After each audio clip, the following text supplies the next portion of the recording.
বাড়ির পাশে বেতেরারা হাল জুড়েছে ছোট দেওরা এত বেলা হয় ভাবি যায় পান্তা নাই মোহ। হঠাৎ মঞ্চে গান করতে করতে লিরিক ভুলে যান, কি কি বুদ্ধি করেন আপনি? আমি ওই যে লালা লালা করি অথবা দর্শকদের দিয়ে দিই মাইক্রোফোন। মাইক্রোফোন দিয়ে দিয়ে।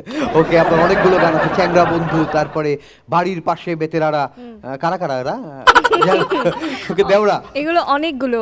আচ্ছা, তো শুনি আপনার বাড়ির পাশে বেতেরারা একটু শুনি। এটা কিন্তু দেবরকে নিয়ে গান। আচ্ছা, হ্যাঁ, আপনার দেবরের প্রতি একটু ইয়ে আছে নাকি আপনার? হ্যাঁ, দেবর তো ছোট, একটু ভালো না বাসলে কিভাবে হবে? দেবর মানে কি অর্ধেক বড় নাকি? না, দেবর তো ছেলের মতো। আচ্ছা, ছেলেকে বলে দেবর। আচ্ছা, ঠিক ও দেবর রাইট। হ্যাঁ, হ্যাঁ, গাইছি। ঠিক আছে। বাড়ির পাশে আহা, বেতেরারা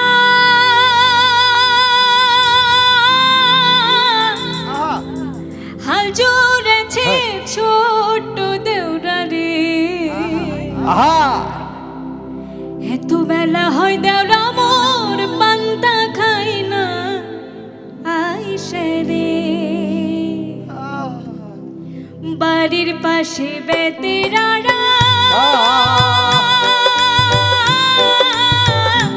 হাল জুড়েছে ছোট দেওরা রে আহা, এত বেলা হয় দেওরা মোর পান্তা খাই না আইসে রে এত বেলা হয় দেওরা মোর পান্তা খাই না আইসে রে আমরা যে গানটি শুনলাম, এই গানটার এখন আপনার জন্য অপশন একটাই, সেটা হচ্ছে এটা ডিজে বা রিমিক্স বা ব্যান্ড, আপনি যেটাই বলেন, যে গান শুনে একবারে ঢিংচিক ঢিংচিক একটা অবস্থা হবে।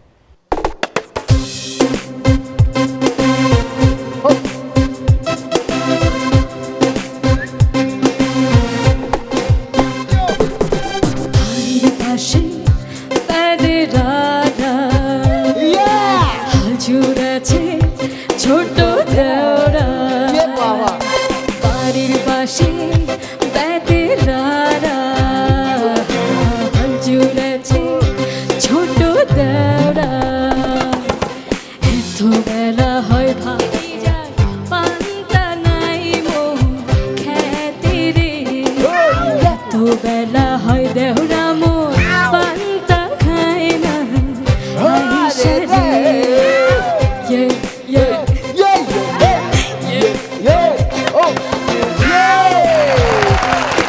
গান শুনে ক্ষুধা লেগে গেল, পান্তার কথা মনে হলো, কিন্তু পান্তা না, আপনাদেরকে ভালো কিছু খাওয়াবো, তেহারি বিরিয়ানি যা খেতে চান সব খাওয়াবো, কিন্তু ছোট্ট একটি বিরতির পরে।